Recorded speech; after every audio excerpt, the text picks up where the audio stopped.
Hi everybody. Kick a light on here. Whew, y'all in here out of the weather? Yeah? I don't blame you. Hey guys, this is Flint with Circle G Kiko.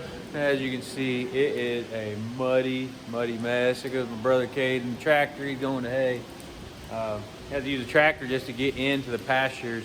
It's been raining like nonstop for 3 days. I'm not sure how many inches we've got just because I've had my rain gauge flipped upside down because of winter. I don't want it freezing and breaking.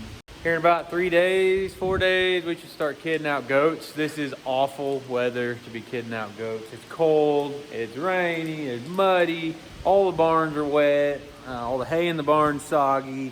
I mean, it's not your ideal situation for kidding out. We are underwater here. But today, I'm just gonna I've sold 12 stanchions. Savannah's outside, she's been using it, but 12 of the pallet stanchions. I made a video on it a while back. Did pretty good on that video, so I thought, well, I might go ahead and show you guys. I'm a little faster at making them now. Like I said, I've made 12 of them. I've got another one sold, possibly 2 more sold, so I thought, well, it's raining, can't do anything outside, can't really even video for you guys for chores. So I'm gonna make a stanchion. I made so many of them, I kind of got burned out, so I think I'll break that one down, get a few boards off of it, and start building stanchion out of that one. So here we go.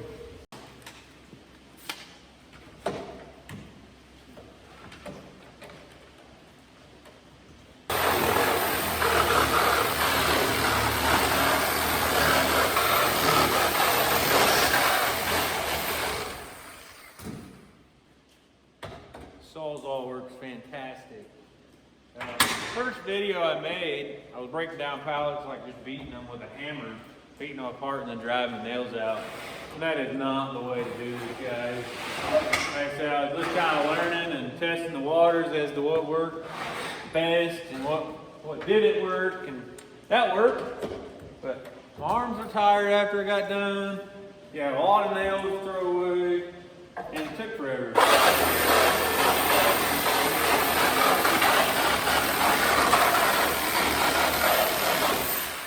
That's fast. And the blades aren't that expensive. Not really. These are the blades I'm using. But they work really well. And that blade lasted me quite a while. I've even cut some pipe with it. We cut some pipe yesterday when we were working on the hay figures. So yeah, great.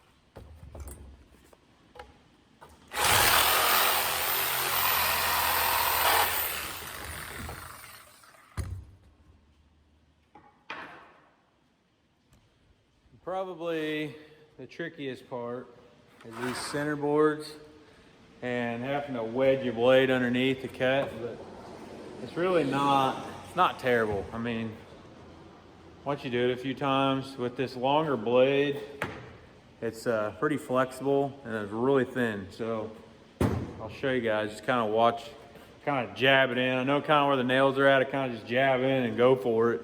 Sometimes it binds, sometimes it doesn't. I have yet to break one off. I might during this video, but I've yet to break off a blade doing this way.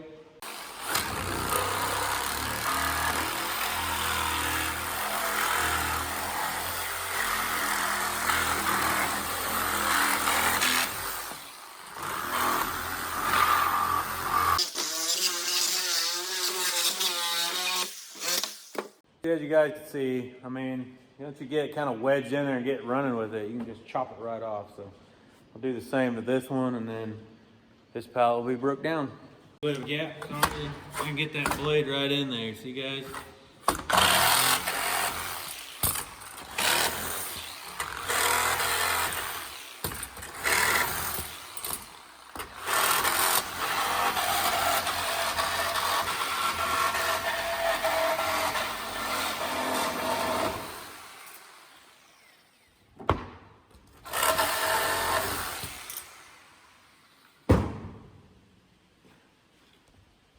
Well, as you can see, it didn't take very long. It might have took 5 minutes, and I was moving the camera around. So now we got all these boards that we can stack up, take over the chop saw, and get started on.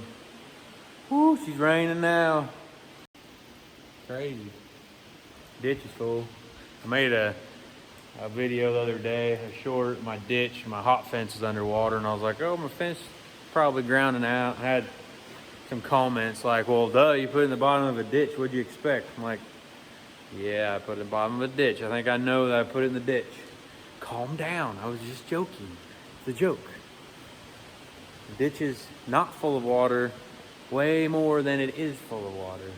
A joke about your hot fence being underwater, and then they just like go off on you. Like, well, you're stupid for doing that. You're stupid for thinking that it was gonna work. I'm like, hell, it works just fine. And I wanted to go around the big tree on the far side, not on this side. Number one, because there's a lot of poison ivy that grows around that big hedge tree. I want the goats to eat it because I'm highly allergic to poison ivy.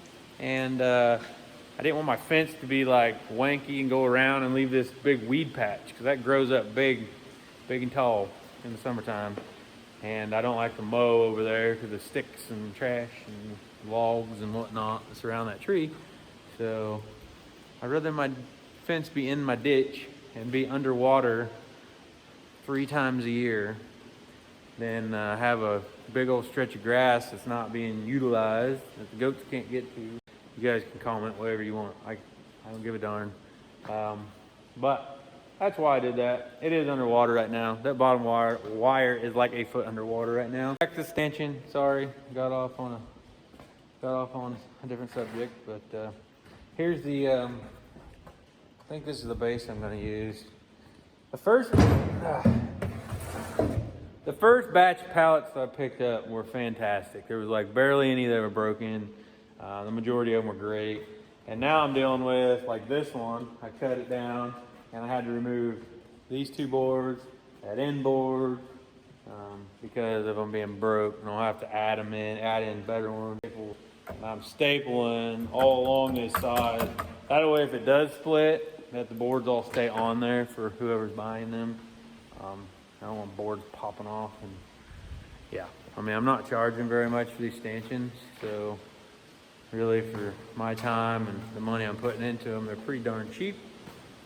But that's why I've sold so many of them. I'm really picky, and you shouldn't be picky when you're doing pallet stuff, because it's pallets. They're not perfect, guys. I don't care how much you measure and cut, they're not going to be perfect because it's pallets. It's reclaimed lumber. That's the joys of working with this stuff. I'm going to go cut some of these to the right length, and then get back on this.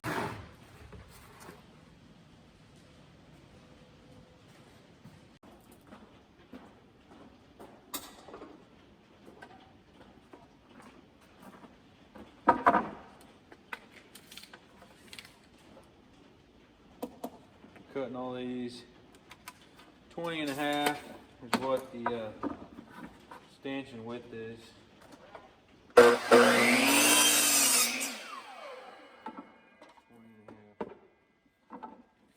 just been kind of cutting, when I'm building them, I cut kind of a stockpile 20s and 20 and a halves.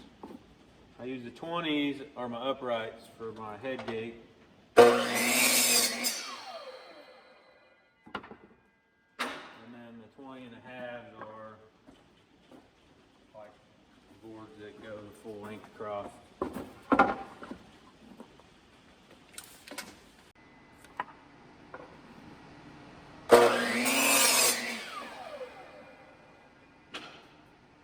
Alright, we'll take these over there to the table and get started.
compressor running and Cade in and out. Savannah had to come out and talk to me about goats and this and that.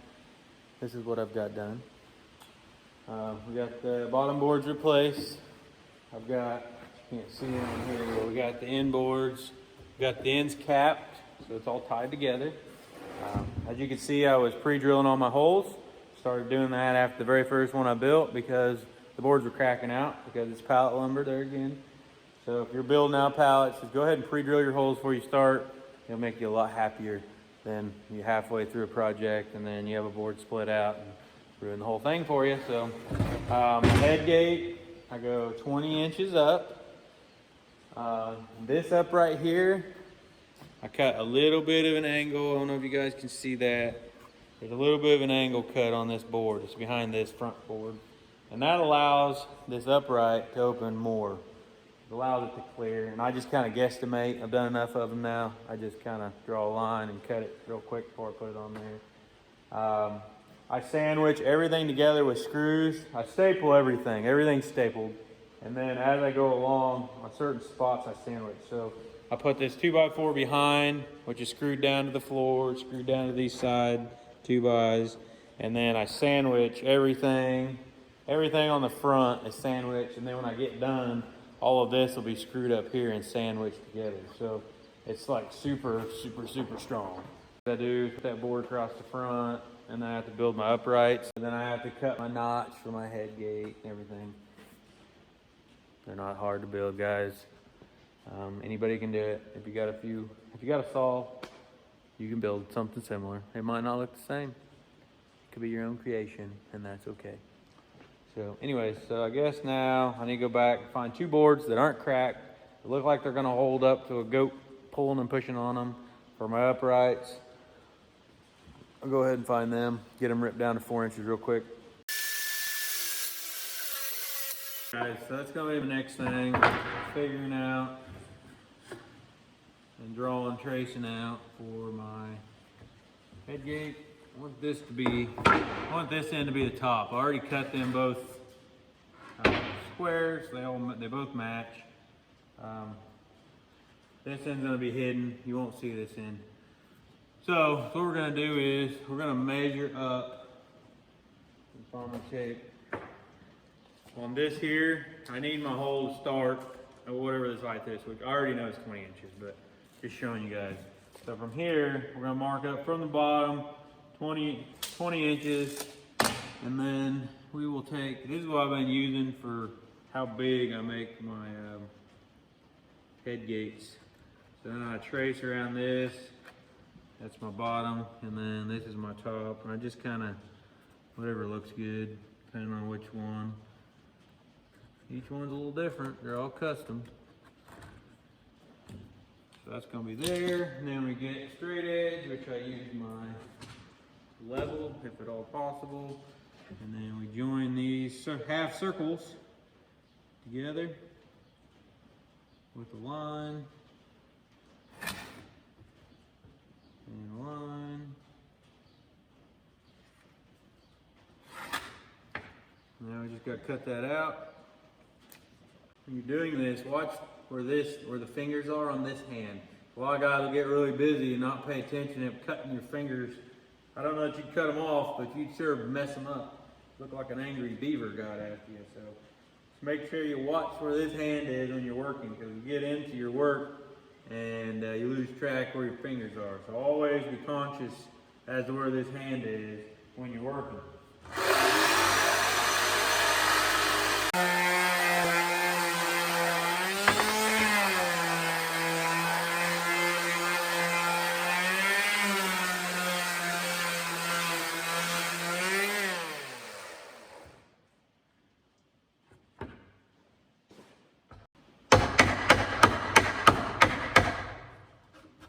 Okay. I'm going to take a screw and I put in the bottom. And that ain't going anywhere. So then I take this board and I put it up here and I open it up to get my pin here. And I'll open it and I'll look as to where the max it can open against this other side. And then I'll go down here and I'll put a line where I need to cut it off to get the full potential on it opening. So that's how much I got cut off for that to work. So we'll chop that off real quick. Now if that's cut, this one slides in. And then we will set it to match this other side. And then I'll put a screw in it as well. Down at the bottom. That way now, because if you didn't put this cut on there or that cut down there, this would only open to about right in there. And if you've got a goat that's got horns, you'd have to turn their head sideways and pop it through. Just a pain. So I give you an extra, what, 3 inches at the top for sure. Several, but I'll try to do. He's got a little bigger opening at the top for critters. So now I've got to put a lock up here, put my front board on here, hang my bucket on, and sandwich all this together, get it all tightened up, throw some legs under it, and then it's done. So going pretty good so far.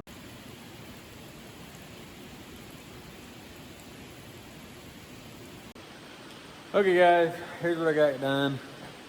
I'm thinking I'm not gonna put legs on it today, but this is how much I've got done with it so far.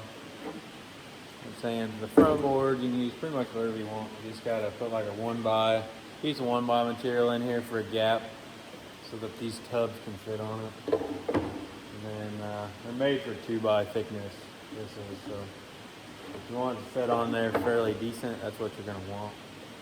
But that's what we got. So when I get all done, I've got 3 screws on the back of here, sandwiching all this together, and then 3 screws on the front, sandwiching it. And every one of these is all stapled, so it just kind of squeezes it all together. There's kind of a thick block in here, just all the stuff you need to make it work. This works fantastic.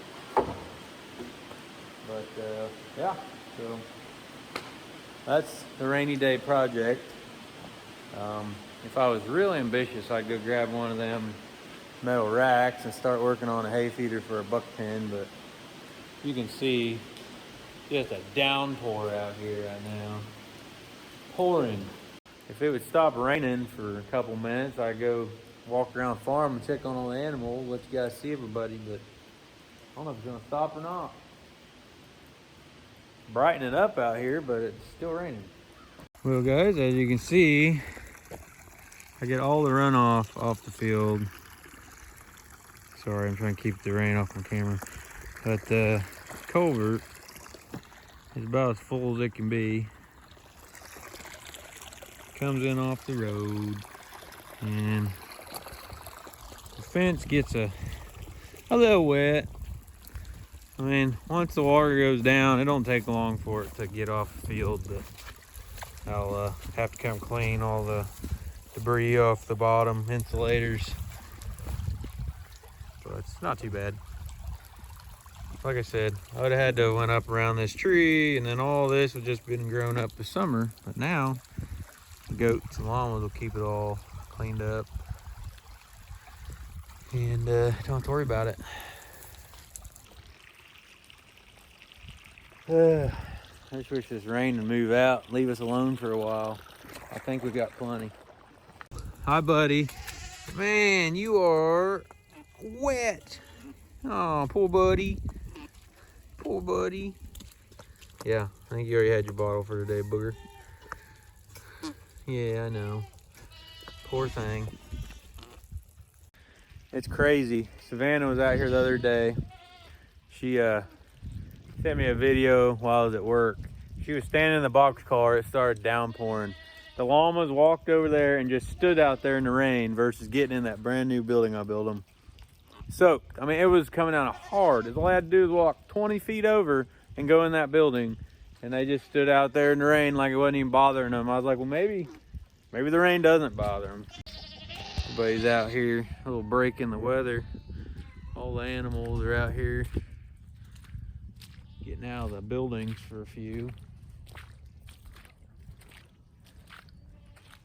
Guess we can come out here and see if there's any eggs.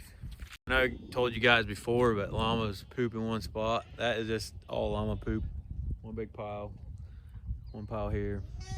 That's one huge pile. If it dries out a little bit, I'm gonna scoop all that up and go spread it on the garden before I till it. Lola, looking a little wet. I wish she'd drop a baby. Like I said, we never did get her to the vet. She didn't want to cooperate. I think there's some eggs under the hay bale. Yeah, there's eggs. Clear up under there in that hole. Hey, buddy, you're gonna have to go away. I gotta get eggs. I know. You always want Baba. This little dude. I know. You are yucky, Bubba. You are yucky. Alright, let's see if I can use the egg grabbing tool here to rescue an egg out from under the hay bale. There's a long ways under there.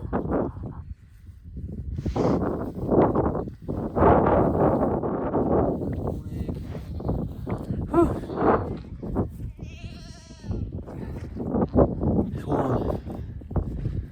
See how many more I can get. See how many I can break before I get to the house. I forget they're in my pocket. Go do something and end up breaking eggs. Hi girls. Oh, hi Tom. Hi everybody. Kick a light on here. Whew, y'all in here out of the weather? Yeah? I don't blame you. How many eggs we got? There's one. So that makes 2, 3, 4, 5, 6.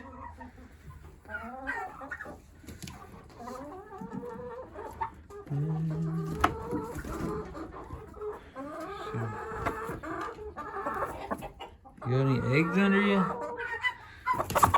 Sorry. You're 6 so far. Some of them lay over here every once in a while. Don't see any. Still a little early yet. Hi Tom, how are you? You guys are making the floor really nasty, buddy. Yeah, you're making the floor really nasty. I might have to scoop all this out. Oh, I hear you, little girl. I hear you. Oh, I hear you. You got some really pretty chickens. Oh, hi. Yeah, I know. She's like, I'm gonna go back in there and lay an egg. Okay, I'll leave you guys alone. I'm sorry. I am sorry, Tom. I'm sorry I bothered you. I know, I'm sorry. Kill the lights. Yeah, see that? That's all just llama droppings. Big old pile of it. Hi girls. Go over here and check the boxcar for eggs. See how many's in here. Hi girls, how are you? You girls all gonna be having babies soon. Yes you are. Lots of babies. Oh, there's Gracie. Just chilling on the hay bale. I haven't seen Lucy in a day or so. She's probably around somewhere. Okay guys, looking for eggs. Don't see any in there. I'm just guessing that this rain and colder weather is probably not going to help with the egg laying. Sometimes I lay them in the corners. Nope, nothing in here. I think we're going to put a gate across the front of here and then start shutting these girls in here at night when it's nasty like this so that they don't go out there and drop a baby in that water puddle. And I was planning on shutting them in the corral anyway, but the problem is the corral is under a foot of water right now, so it wouldn't do much good. I was planning on just shutting that, and then they could either kid in here, they could kid in there, and there's several other huts in there, which would be perfect. They could each have a little bit, they could have a little bit of space from the others when it was time. But I also wasn't planning on there being this much water on the ground, so We gotta get rid of the risk of them dropping in a puddle by putting a gate in here, shut them in here at night, and then probably shut them in the corral during the day so Savannah can really keep an eye on them, because if they drop a baby in this water at this kind of temperature, it wouldn't last very long. Starting to rain again. Everybody thinks they're gonna get feed, so everybody's just hanging out around the feed tubs. I did put one of these latches that makes it easy going in and out of pens, dealing with chains and things on this gate. Makes it so much nicer. Guys, yeah, I know. Get back. Back up, back up. Oh, it's dark in here.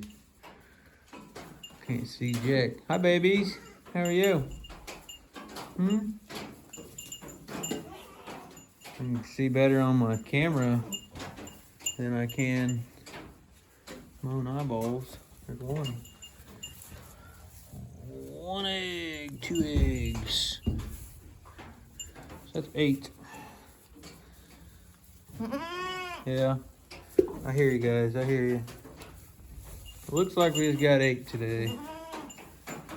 Catch one of these babies so you can look at them. Oh, here's a little buckling.